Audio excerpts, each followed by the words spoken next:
Hello guys, তো তোমরা কেমন আছো? আমি তো খুব ভালো আছি। দেখো, চোখ মুখ দেখেই বুঝতে পারছো যা গরম পড়েছে। তো আজকে আমি বানিয়েছি, দেখো, আমের আচার, টক মিষ্টি ঝালের আমের আচার।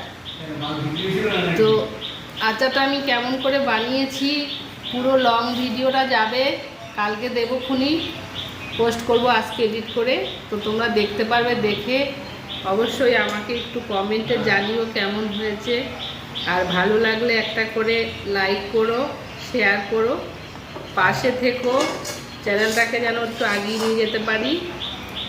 আর থালাটার মধ্যে দেখো আচারটা বানিয়ে একটু সর্ষের তেল মাখিয়েছি, মাখিয়ে এবার একটু রোদে দেবো। দেখো আচারটা কেমন সুন্দর হয়েছে, দেখেছো? রঙটা দারুণ এসেছে, খুব সুন্দর হয়েছে খেতে।